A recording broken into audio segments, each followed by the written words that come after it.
आज आपण भारतीय राज्यघटनेच्या मूलभूत हक्कांसंबंधी असणाऱ्या तिसऱ्या भागातील स्वातंत्र्याचा हक्क यामध्ये कलम 19 सविस्तरपणे जाणून घेऊयात।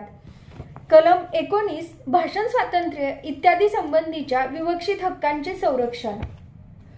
कलम 19 सर्व नागरिकांना 6 हक्कांची हमी देते। हे हक्क पुढील प्रमाणे आहेत: 1.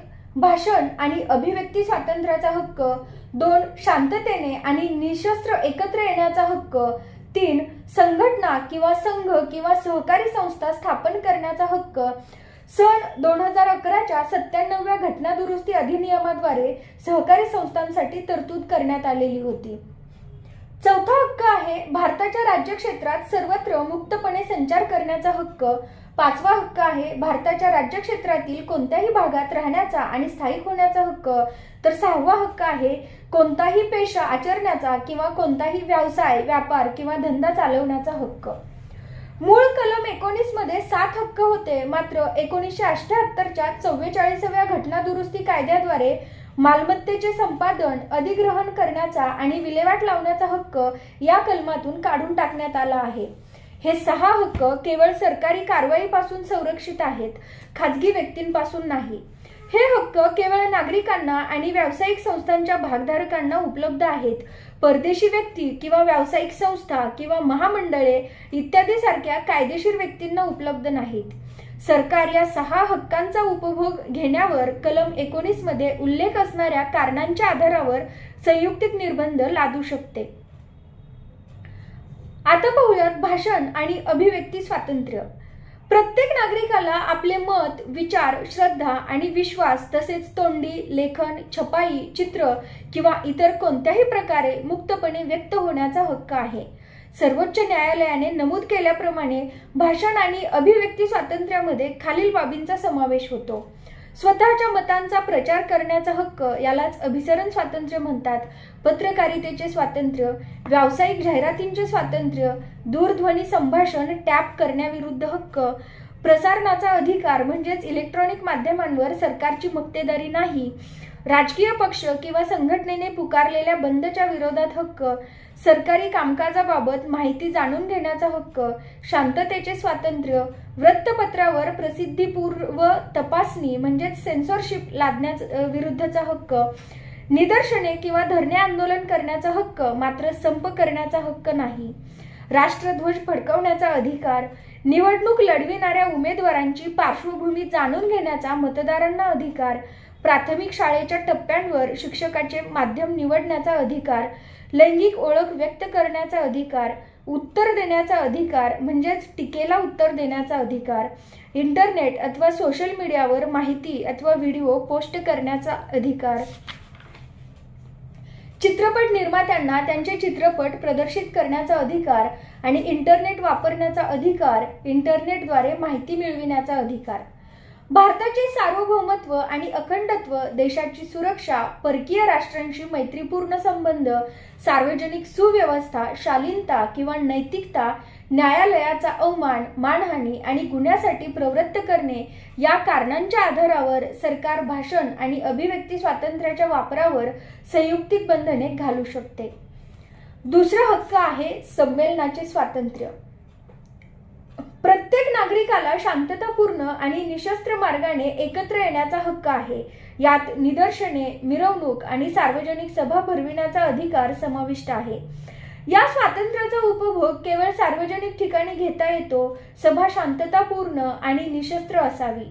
ही तरतूद हिंसक, दंगलखोर किंवा सार्वजनिक शांततेचा भंग करणाऱ्या किंवा शस्त्रास्त्रांचा समावेश असलेल्या सभेला लागू होत नाही। या हक्कामध्ये संप करण्याचा अधिकार समाविष्ट नाही। भारताचे सार्वभौमत्व व अखंडत्व आणि सार्वजनिक सुव्यवस्था या 2 कारणांच्या आधारावर सरकार संमेलनाच्या स्वातंत्र्यावर संयुक्तिक बंधने घालू शकते। फौजदारी प्रक्रिया संहिता 1973च्या कलम 144 अन्वये मानवी जीवनात अडथळा निर्माण होणार असेल किंवा मानवी जीवन, आरोग्य किंवा सुरक्षितता यांना धोका पोहोचणार असल्यास दंडाधिकारी सभा किंवा मिरवणूक रोखू शकतात।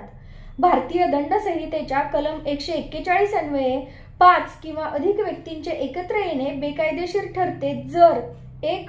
त्यांचा कोणत्याही कायद्याच्या किंवा कायदेशीर प्रक्रियेच्या अंमलबजावणीला विरोध करण्याचा उद्देश असेल, दुसरे, एखाद्या व्यक्तीच्या मालमत्तेवर जबरदस्तीने कब्जा केला जात असेल, तिसरे, कोणतेही दुष्कृत्य किंवा गुन्हेगारी घुसखोरी होत असेल, चौथे, एखाद्या व्यक्तीला बेकायदेशीर कृत्य करण्यास भाग पाडले जात असेल, आणि पाचवे, कायदेशीर अधिकारांचा वापर करून सरकार किंवा सरकारी अधिकाऱ्यांना धमकावण्यात येत असेल. तिसरा हक्क आहे साहचर्याचे स्वातंत्र्य. सर्व नागरिकांना अधिसंघ किंवा संघ किंवा सहकारी संस्था स्थापन करण्याचा हक्क आहे. यात राजकीय पक्ष, व्यावसायिक संस्था, भागीदार व्यावसायिक संस्था, करमणूक मंडळे अर्थात क्लब, संघटना, कामगार संघटना किंवा व्यक्तींची कोणतीही संस्था स्थापन करण्याचा हक्क समाविष्ट आहे. यात केवळ अधिसंघ किंवा संघटना सुरू करण्याचा नाही, तर अधिसंघ किंवा संघटना सुरू ठेवण्याचाही हक्क सामील आहे.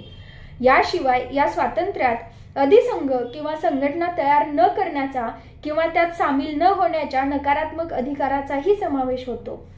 भारताचे सार्वभौमत्व आणि अखंडत्व, सार्वजनिक सुव्यवस्था आणि नैतिकतेच्या आधारावर सरकार या हक्काच्या वापरावर संयुक्तिक निर्बंध लादू शकते.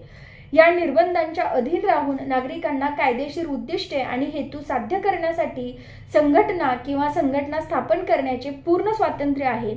मात्र अधिसंघाला मान्यता मिळवण्याचा अधिकार हा मूलभूत हक्क नाही. सर्वोच्च न्यायालयाने नमूद केल्याप्रमाणे कामगार संघटनांना प्रभावी सौदेबाजी करण्याचा किंवा संप करण्याचा किंवा टाळेबंदी घोषित करण्याचा अधिकार नाही. संप पुकारण्याचा अधिकार योग्य त्या औद्योगिक कायद्याद्वारे नियंत्रित केला जाऊ शकतो.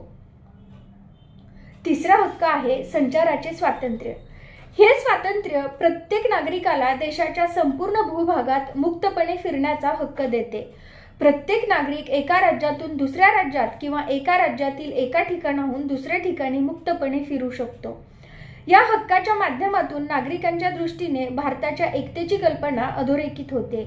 या हक्कामागे स्थानाभिनिवेश नाही, तर राष्ट्रीय भावना वाढवणे हा उद्देश आहे. या स्वातंत्र्यावर संयुक्तिक निर्बंध लादण्याची दोन कारणे आहेत: सामान्य जनतेचे हित आणि एखाद्या अनुसूचित जमातीच्या हिताचे संरक्षण. अनुसूचित जमातींची विशिष्ट संस्कृती, भाषा, चालीरीती आणि रीतिरिवाज यांचे संरक्षण करण्यासाठी आणि त्यांचे पारंपरिक व्यवसाय आणि मालमत्ता यांचे शोषणापासून रक्षण करण्यासाठी आदिवासी प्रदेशात बाहेरील लोकांचा प्रवेश प्रतिबंधित आहे. सार्वजनिक आरोग्याच्या आणि सार्वजनिक नैतिकतेच्या निकषांवर वेश्यांच्या मुक्त संचाराच्या स्वातंत्र्यावर निर्बंध घालता येऊ शकतात, असे सर्वोच्च न्यायालयाने म्हटले आहे. मुंबई उच्च न्यायालयाने एड्स बाधित व्यक्तींच्या मुक्त संचारावरील निर्बंध वैध ठरवले आहेत. संचार स्वातंत्र्याचे दोन आयाम आहेत: अंतर्गत म्हणजे देशात प्रवेश करण्याचा हक्क आणि बाह्य देशाबाहेर जाण्याचा अधिकार आणि देशात परत येण्याचा हक्क. कलम 19 केवळ पहिल्या आयामाशी संबंधित आहे. दुसऱ्या आयामाचा कलम 21 जीविताचा हक्क आणि वैयक्तिक स्वातंत्र्य यामध्ये समावेश होतो. पाचवा हक्क आहे निवासाचे स्वातंत्र्य. प्रत्येक नागरिकाला देशाच्या राज्यक्षेत्रांतर्गत कोणत्याही भागात निवास करण्याचा आणि स्थायिक होण्याचा हक्क आहे. या हक्काचे दोन भाग आहेत: एक, देशाच्या कोणत्याही भागात निवास करण्याचा हक्क म्हणजेच कोणत्याही ठिकाणी तात्पुरते राहण्याचा, आणि दुसरे, देशाच्या कोणत्याही भागात स्थायिक होण्याचा हक्क म्हणजेच कोणत्याही ठिकाणी कायमस्वरूपी घर किंवा अधिवास स्थापन करण्याचा हक्क. देशाच्या अंतर्गत किंवा देशाच्या राज्यक्षेत्रातील कोणत्याही भागांमधील अंतर्गत अडथळे दूर करण्याच्या उद्देशाने हा अधिकार प्रदान केलेला आहे. यातून राष्ट्रवादाला चालना मिळते आणि संकुचित मानसिकता टाळण्यास मदत होते. सामान्य जनतेचे हित आणि कोणत्याही अनुसूचित जमातीच्या हिताचे संरक्षण या दोन कारणांच्या आधारे सरकार या हक्काच्या वापरावर संयुक्तिक निर्बंध लादू शकते.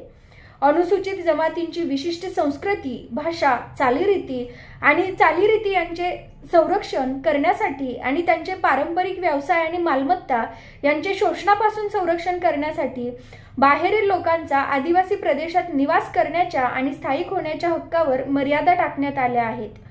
आदिवासींना त्यांच्या पारंपरिक नियम आणि कायद्यानुसार देशाच्या अनेक भागांमध्ये त्यांच्या मालमत्ता हक्कांचे नियमन करण्याची परवानगी देण्यात आली आहे. वेश्या आणि सराईत गुन्हेगार यासारख्या विशिष्ट प्रकारच्या व्यक्तींवर काही क्षेत्रांमध्ये प्रवेशासाठी बंदी घातली जाऊ शकते, असा निर्णय सर्वोच्च न्यायालयाने दिलेला आहे. निवास आणि संचार स्वातंत्र्याचे हक्क काही प्रमाणात परस्पराव्याप्त असल्याचे यावरून स्पष्ट होते. दोन्ही हक्क एकमेकांचे पूरक आहेत. 6वा हक्क आहे व्यवसाय इत्यादींचे स्वातंत्र्य. सर्व नागरिकांना कोणताही पेशा आचरण्याचा किंवा कोणताही व्यवसाय, व्यापार किंवा धंदा चालवण्याचा अधिकार प्रदान केलेला आहे. उपजीविकेच्या सर्व साधनांचा यात समावेश असल्याने हा हक्क खूप विस्तृत आहे. सामान्य जनतेच्या हितासाठी या हक्काच्या अंमलबजावणीवर सरकार संयुक्तिक बंधने घालू शकते. या व्यतिरिक्त याबाबत सरकारला खालील हक्क देण्यात आलेले आहेत. 1. कोणताही पेशा आचरण्यासाठी किंवा कोणताही व्यवसाय, व्यापार किंवा धंदा चालवण्यासाठी आवश्यक व्यावसायिक किंवा तांत्रिक पात्रता निश्चित करणे. आणि 2. नागरिकांच्या व्यावर्तनात पूर्ण किंवा आंशिक कोणताही व्यापार, व्यवसाय, धंदा, उद्योग किंवा सेवा सुरू ठेवणे. अशा रीतीने जेव्हा सरकार नागरिकांच्या सर्व किंवा काही व्यावर्तनात कोणताही व्यापार, व्यवसाय, धंदा, उद्योग किंवा सेवा चालवण्याची मक्तेदारी करते किंवा कोणत्याही नागरिकाशी स्पर्धा करते तेव्हा त्यावर आक्षेप घेता येत नाही. सरकारला आपली मक्तेदारी सिद्ध करण्याची आवश्यकता नसते.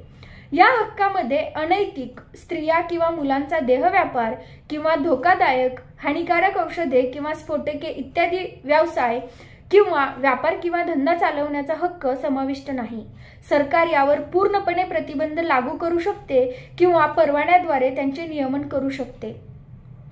अनुराधा भसीन प्रकरण 2020 मध्ये सर्वोच्च न्यायालयाने असे म्हटले आहे की इंटरनेटच्या माध्यमातून कोणताही व्यवसाय किंवा व्यवसाय करण्याचे स्वातंत्र्य कलम 19(1)(g) अंतर्गत घटनात्मक संरक्षण प्राप्त करते. या अधिकारावरील निर्बंध कलम 19(6) अन्वये दिलेल्या जनादेशाशी सुसंगत असावेत, ज्यात अनुपातिकतेच्या चाचणीचा समावेश असावा. शिवाय दूरसंचार सेवांचे तात्पुरते निलंबन म्हणजेच सार्वजनिक आपत्कालीन किंवा सार्वजनिक सुरक्षा नियम 2017 अंतर्गत इंटरनेट सेवा अनिश्चित काळासाठी स्थगित करण्याचा आदेश अमान्य आहे. पुढील व्हिडिओमध्ये आपण कलम 20 आणि 21 सविस्तरपणे पाहूयात. धन्यवाद.